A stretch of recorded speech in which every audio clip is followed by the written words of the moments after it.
A maioria das pessoas não pensa sobre as consequências antes de cometer um crime, não importa o quão hediondo ele seja.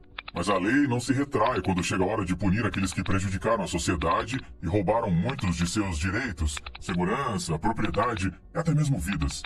O que é até estranho é que as pessoas que já foram para a cadeia também não pensam duas vezes em infringir a lei. A maioria dessas pessoas está contando em nunca serem pegas e nunca serem punidas caso o façam. O que eles não sabem é que, uma vez que o seu caso vá a julgamento, não há como prever absolutamente nada que o júri vai decidir. Muitas vezes, os réus não estão esperando uma sentença e, quando estão, às vezes ela pode ser mais dura e mais longa do que eles esperavam. Você sabia que 1 em cada 5 pessoas presas no mundo está presa nos Estados Unidos? Só em 2016, para você ter uma ideia, 2,2 milhões de americanos foram encarcerados. Desde 1976, mais de 7.800 réus foram condenados à morte. Até agora, 1.500 deles foram executados. De acordo com relatos, em dezembro de 2022, 2.599 condenados ainda estão no corredor da morte. De assassinatos em série, a abuso infantil e até mesmo agressões repetidas. Todos os tipos de crimes aterrorizantes e seus perpetradores foram processados em tribunais de todo o mundo e alguns deles receberam sentenças que os fizeram lamentar o dia em que pensaram até mesmo em infringir a lei. Hoje nós vamos mostrar para você como esses condenados reagiram após ouvir a sentença e, honestamente, não é uma imagem muito legal. Algumas das reações são incrivelmente perturbadoras e você pode precisar de um minuto para entender o comportamento dos condenados. 1. Dante Wright. Esta tem que ser a reação mais arrepiante de uma pessoa convencida até agora. Dante Wright tinha apenas 17 anos de idade quando matou brutalmente um adolescente chamado Jordan Klee, de Ann Arbor. Jordan tinha 18 anos de idade na época da sua morte e era estudante da Pioneer High School. Ele deveria estar frequentando a aula na escola, ao invés disso, ele foi descoberto morto a tiros em outubro de 2016. Seu corpo foi descoberto por um funcionário da manutenção. De acordo com a polícia, ele morreu nos apartamentos de Pine Lake Village, a apenas alguns quilômetros da casa. Ele era um finalista do colegial e um bom aluno que adorava jogar futebol. Dante Wright era o assassino acusado e deveria ter uma audiência pré-julgamento para o caso. Ao invés disso, ele admitiu ter cometido o crime naquele dia. De acordo com Dante, ele, junto com 2 amigos, estavam tentando roubar o Jordan. Dante admitiu ter atirado na cabeça de Jordan, e quando a acusação questionou se ele sabia que tinha matado com aquele tiro, ele disse que sim. Entretanto, apenas um tipo especial de psicopata assassina um jovem rapaz, então parece feliz por fazer isso no tribunal. Em nenhum momento, durante o processo, ele mostrou sequer uma minúscula quantidade de remorso. Ao invés disso, ele assistiu a todas as audiências com um sorriso em seu rosto. Ele parecia estar apreciando a dor da família de Clay. Quando a família de Jordan leu o depoimento da vítima, seu comportamento foi pura maldade. Ele se sentou lá sorrindo e às vezes quase ria. O juiz também ficou enojado com seu comportamento e perguntou aos promotores se eles achavam que a sua sentença concordada era muito indulgente. Afinal, seu comportamento obrigaria qualquer um a simplesmente mandar o seu caso a julgamento diretamente e condená-lo por toda a vida. Dante foi sentenciado de 25 a 52 anos de prisão em julho de 2017. Número 2. Jordan Fuss. Beber e dirigir é um dos crimes mais imorais e potencialmente perigosos que alguém pode cometer. Nunca é uma boa ideia, nem mesmo em uma situação de emergência. A história de Jordan Fuss, um jovem de 22 anos pertencente a Davie, é a prova disso. Ele estava dirigindo sob a influência de álcool e, consequentemente, causou um horrível acidente de trânsito. Ele estava bebendo rum e decidiu dirigir o seu Infiniti G35 de 2004 junto com um passageiro. Aparentemente, foi o passageiro que lhe forneceu a bebida, mas relatórios posteriores revelaram que maconha também foi encontrada dentro do carro. Pouco antes da meia-noite no início de outono de 2014, Fuss estava dirigindo seu veículo a mais de 90 milhas por hora quando ele bateu em outro carro no cruzamento das estradas Davie e Sterling. Testemunhas relataram à polícia que o carro diminuía a velocidade quando ele se aproximava do cruzamento. O impacto repentino e poderoso esmagou a traseira do outro carro, e ele foi praticamente dividido em 2. Infelizmente, o carro ficou completamente destruído. Dentro daquele carro estavam Nancy Savrida, a sua filha de 14 anos e seu filho de 6 anos. Nancy e sua filha sobreviveram ao acidente, mas o pequeno Santiago Mondragon, que estava com cinto de segurança no banco de trás, foi declarado morto no local. Fuss foi acusado de direção imprudente, homicídio veicular e homicídio culposo por dirigir embriagado, enquanto seu nível de álcool no sangue era testado em 0,21%, o que é 3 vezes o limite legal. Durante o seu processo judicial em 2017, ele pareceu visivelmente assustado. Ele estava tremendo incontrolavelmente e parecia que ele iria estourar, chorando a qualquer momento. Seu advogado tentou protegê-lo da prisão, enfatizando seu intenso remorso, mas o juiz o condenou a 14 anos de prisão. Fuss foi visto chorando durante todo o seu processo. Ele continuou pedindo desculpas e dizendo que desejava que fosse ele quem morresse no acidente. Entretanto, nenhum remorso pode trazer de volta o filho de Nancy Savreda e sua família perdida. Número 3. Cameron Herring. Cameron era um motorista de 18 anos responsável pelo acidente letal que matou uma mãe e sua filha na Bayshore Boulevard em 2018. De acordo com relatórios, ele estava correndo com seu amigo Bernal, que estava dirigindo um Nissan Altima no dia 23 de maio de 2018. Cameron estava dirigindo um Black Ford Mustang que ele havia recebido recentemente como presente de formatura do colegial. Jessica Reschinger Robinall era originalmente de Ohio, mas ela estava visitando parentes em Tampa. A insuspeita Jessica tinha saído por uma caminhada pela manhã com a sua filha de 21 meses, a Lilia, em um carrinho de bebê. Enquanto atravessavam a estrada perto da Avenida Knights, Jessica e sua filha foram atingidas pelo Mustang e instantaneamente mortas. Ambos os meninos se declararam culpados do homicídio culposo veicular. Herring deixou o juiz guiar a sua sentença. Ele expressou muito remorso, e de acordo com as diretrizes estaduais, uma pena mínima de 18 anos foi sugerida, o máximo sendo de 30 anos. O advogado de Herring tentou convencer o tribunal de que havia razão por uma sentença menor do que o mínimo sugerido. Entretanto, ele foi condenado a 24 anos no total, 9 para a mãe e 15 para a criança. E pela sua reação, parece que ele não estava esperando esta pena dura. O olhar de horror em seus olhos era visível quando a sentença foi anunciada, apesar da máscara que ele estava usando que escondia o seu rosto. A sua mãe foi vista o abraçando e chorando por seu filho antes que ele fosse levado pela polícia. Muitas pessoas acham que a sentença foi injusta e ele começou a ter tendências com a justiça para Cameron. Entretanto, mesmo depois que a sentença foi apelada, um painel de 3 juízes manteve a sua pena, o tornando exemplo para todos os motoristas apressados por aí. Número 4. T.J. Lane. Em 2012, T.J. Lane, um jovem de 17 anos e ex-aluno da Chardon High School, matou 6 alunos da Chardon High School no dia 27 de fevereiro. 3 desses infelizes alunos morreram num tiroteio. Segundo testemunhas, o atirador teve uma rivalidade pessoal com uma de suas vítimas. T.J. usou um ônibus em comum com suas vítimas e também uma arma calibre 22 para atirar em seus colegas. 2 dos estudantes feridos tiveram que ser hospitalizados, um dos quais sofreu ferimentos graves que resultaram em paralisia permanente. Finalmente, Lane foi acusado de 3 acusações de assassinato. 2 de tentativa de assassinato agravado e uma de agressão criminosa. Como ele tinha apenas 17 anos na época, Lane foi detido como um jovem enquanto aguardava uma decisão sobre se deveria ser julgado como adulto ou não. T.J. estava esperando por um ônibus para uma escola alternativa quando ele atirou nas crianças. Danny Pemberton, Russell King Jr. e Demetrius Helling eram os nomes dos 3 garotos que perderam suas vidas. Pode-se pensar que T.J. simplesmente se passou, mas o promotor, em seu caso, não foi muito longe para chamá-lo de um ser humano nojento e por uma boa razão. T.J. chegou em sua audiência usando uma camisa azul com um botão para baixo, mas depois de sentar-se, ele a desabotoou por baixo e revelou uma camiseta branca com a palavra assassino escrita na frente. Quando lhe foi dada a chance de falar para o tribunal, sua reação chocou a todos presentes na sala. Sua declaração foi curta e grosseira, mas cheia de palavras vis e odiosas dirigidas às famílias das suas vítimas. Ele terminou com o dedo do meio na sala de audiências. Ele sorriu quando membros da família das vítimas o chamaram de animal, e até riu de uma das mães que falou. Lane declarou-se culpado e recebeu 3 sentenças de prisão perpétua sem liberdade condicional em março de 2013. Número 5. Trey Relford. Em 2015, Salahuddin Jitmood estava entregando pizza em Lexington, Kentucky, quando ele foi assassinado. A morte do jovem de 22 anos abalou toda a comunidade muçulmana local. O pai de Salahuddin era conhecido por muitos, pois era o diretor de uma academia islâmica local e uma figura bem respeitada. Trey e 2 cúmplices esfaquearam Salahuddin e o assaltaram. Ele estava fazendo a sua última entrega na noite em que foi atacado. Após um julgamento, Trey Alexander Relford foi condenado a 31 anos de prisão por seu crime de ódio. Trey tinha anteriormente se declarado culpado de cumplicidade em assassinato, cumplicidade em roubo e tentativa de adulteração de provas na morte por esfaqueamento. Salahuddin era um aspirante artista que queria seguir a carreira no cinema, mas infelizmente a sua vida foi cortada. No entanto, o mundo está cheio de bondade e o pai de Salahuddin tornou-se aquele que mostrou ao assassino do seu filho alguma misericórdia. Nas cenas do tribunal, o Dr. Abdul Munim Sambat Jitmood ofereceu a Trey Relford o seu perdão. Ele também continuou dizendo que perdoou Trey em nome de Salahuddin e sua mãe, e ele disse: "O perdão é o maior presente ou caridade no Islã. Eu tenho que me esforçar para perdoar alguém que tenha prejudicado a nossa família." Depois de sua declaração, Relford também expressou seu remorso e se desculpou com o pesar do pai de sua vítima. A cena de amor dos 2 homens abraçando com lágrimas correndo pelo rosto ficou viral na internet e conquistou muito amor e respeito das massas. Uma imagem que comoveu a muitos. Número 6. Jennifer Mee. Jennifer Mee, que também é conhecida como a Hiccup Girl, por seu caso de soluços de longa duração, foi presa por assassinato em 1º grau em 2010. Ela encontrou com um homem de 22 anos que ela havia encontrado na internet.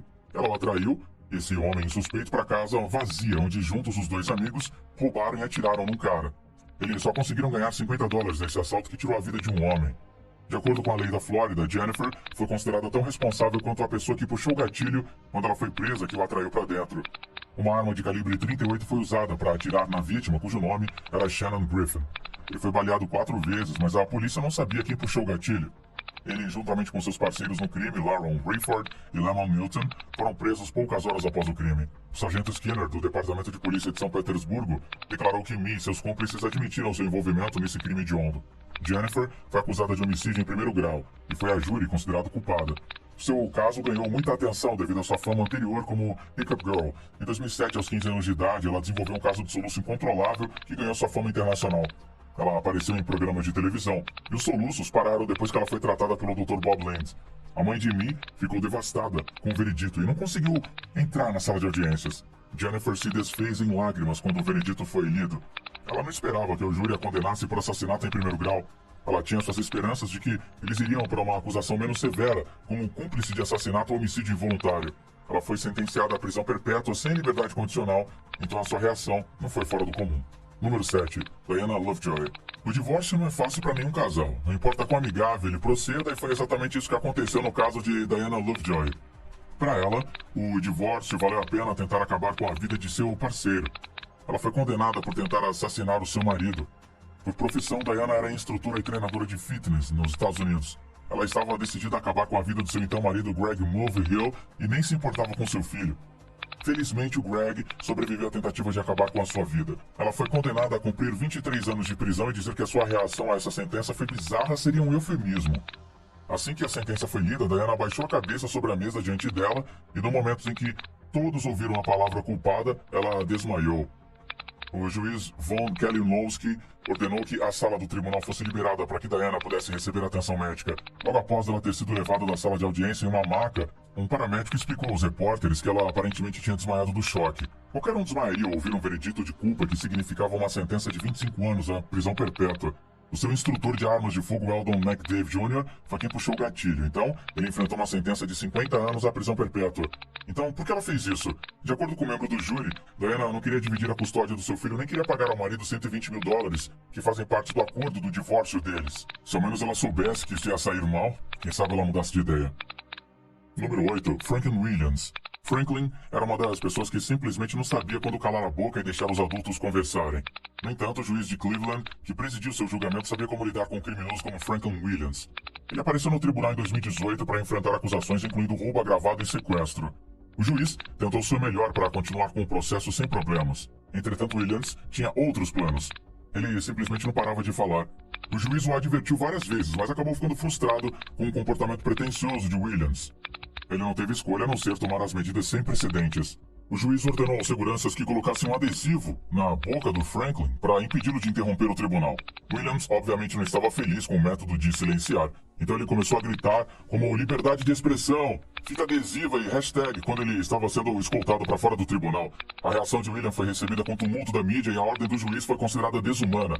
O assunto acabou explodindo ao ponto de o juiz decidir pedir desculpas por seu questionável método de silenciar Williams e se recusar a sair do caso. Eventualmente, Williams foi condenado por 3 assaltos à mão armada.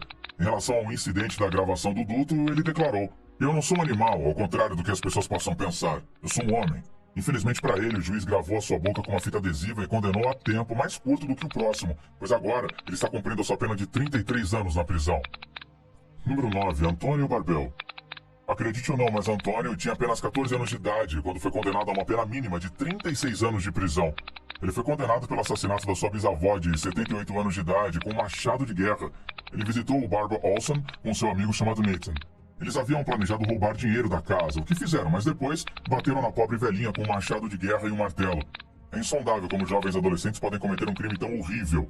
E ele não matou qualquer um, foi a sua própria bisavó, cuja vida ele tirou. Quando ele leu sua sentença e foi autorizado a ler a sua declaração, Antônio explodiu em lágrimas. A severidade do seu castigo e a natureza horrível do seu crime provavelmente o levaram a alvorecer. Ele não conseguiu ler a declaração e passou por seu advogado de defesa para ler em seu nome. O advogado também lutou contra as lágrimas enquanto lia o depoimento. De acordo com relatos, em 2013, a bisavó de Antônio convidou os meninos dentro de sua casa e quando ela se virou para chamar a mãe de Antônio, ele bateu nela com um machado de guerra. Antônio, então, se sentiu mal e correu para o banheiro.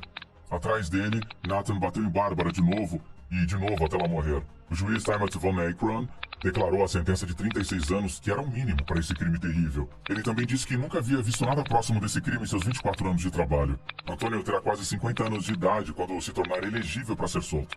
Número 10. Esteban Carpio. Esteban Carpio estava sendo interrogado por detetives da polícia de Providence em uma investigação em andamento. Era uma pessoa de interesse no esfaqueamento de uma mulher de 85 anos chamada Madeline Guerra. Durante o interrogatório de 17 de abril de 2005, um dos detetives deixou a sala de interrogatório para conseguir água para Carpio. A sala ficava no terceiro andar do prédio. O detetive, o sargento James L. Allen, estava na sala com Esteban, que aproveitou a oportunidade, pegou a arma de Allen e atirou nele 2 vezes, consequentemente o matando. Depois ele pulou pela janela, mas foi preso em apenas 45 minutos. Ele realmente matou um detetive dentro da sede da polícia de Providence. Em sua acusação, ele foi levado ao tribunal com uma máscara no rosto, o impedido de cuspir ou morder nos outros. Suas bochechas, testa e região craniana estavam inchadas. Seus olhos estavam assustadoramente vermelhos. Sua família fez acusações de brutalidade policial, mas de acordo com o chefe de polícia de Providence, Dean M. Asserman, os ferimentos foram causados pela sua queda da janela do terceiro andar. No entanto, durante o seu testemunho, o policial estadual Christopher Zarella confessou que ele havia dado 3 socos no rosto de Carpio. Uma investigação do FBI concluiu que nenhum excesso de força foi usado pela polícia de Providence. O júri não comprou a sua defesa por insanidade, nem sua condição na sala de audiências ou os dissuadiu. Ele foi sentenciado à prisão perpétua sem liberdade condicional. Mas mais do que a sua reação à sentença, o tumulto e a indignação da sua família na sala do tribunal ao ouvir a sua sentença de prisão fizeram a notícia. Eles se mantiveram firmes, dizendo que ele havia sido torturado. Número 11. Anthony Rodrigues. Apenas 2 maneiras de reagir a uma sentença de prisão: aceitando-a como um adulto e assumindo a responsabilidade por suas ações, ou agindo alegando que você foi tratado injustamente.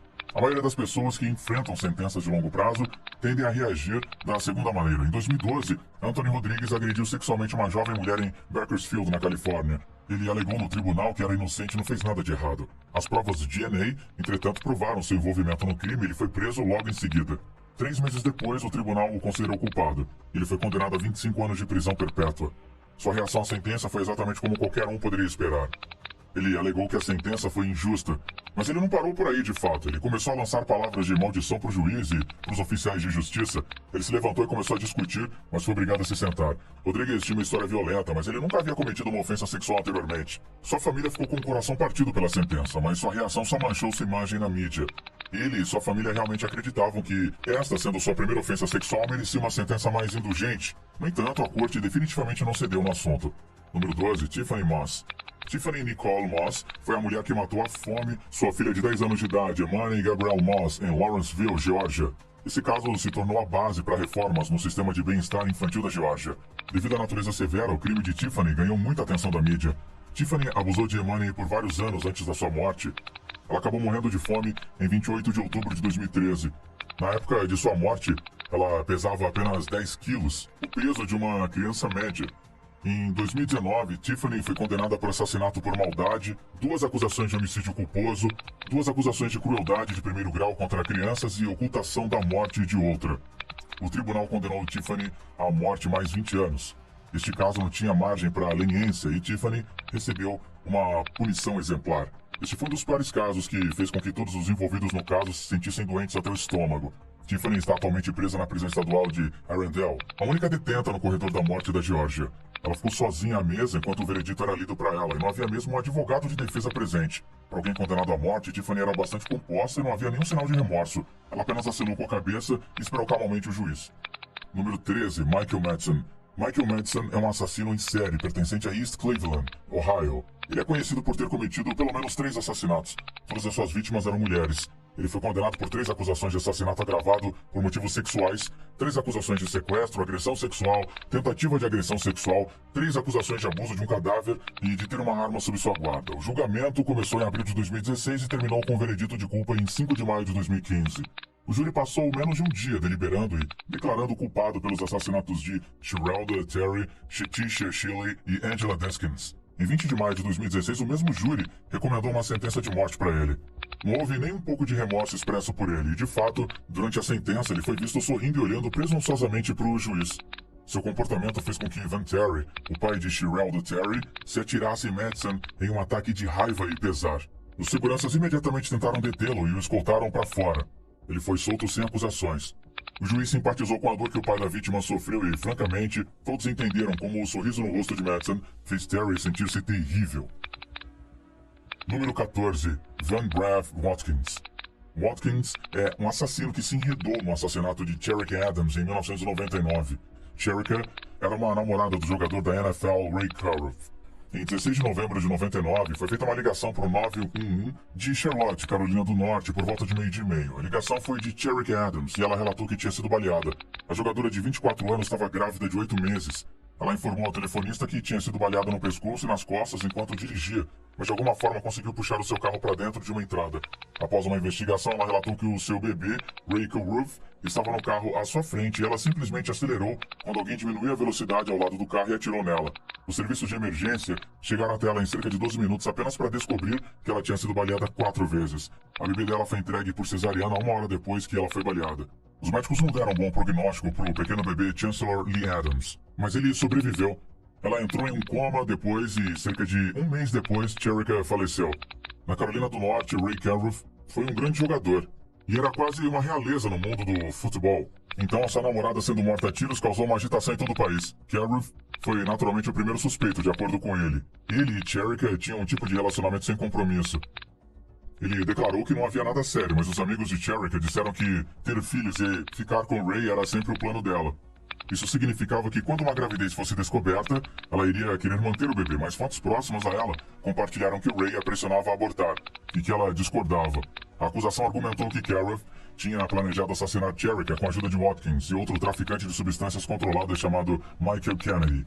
A equipe de defesa de Caruth tentou colocar toda a culpa em Watkins, afirmando que o assassinato não foi premeditado e foi de fato o resultado de um acordo que deu errado. Watkins foi o gatilho e ele testemunhou que Caruth lhe pagou $3.000 adiantados e prometeu pagar mais $3.000 depois que o trabalho fosse feito. Ele perseguiu Cherokee por meses antes de finalmente agredi-la usando a arma adquirida por Kennedy. Caruth e Kennedy encaixotaram no carro de Cherokee, permitindo que Watkins a matasse. Watkins soluçou enquanto testemunhava e mostrou remorso por suas ações. Em janeiro de 2001, Caruth foi condenado. Watkins fez uma alegação de homicídio em 2º grau. Ele não será libertado antes de 2046. Durante o processo judicial, ele pareceu com remorsos, mas o seu comportamento também exalou raiva, provavelmente dirigida a Caruth. Definitivamente vai haver sangue ruim entre os dois, mesmo depois que Watkins for libertado.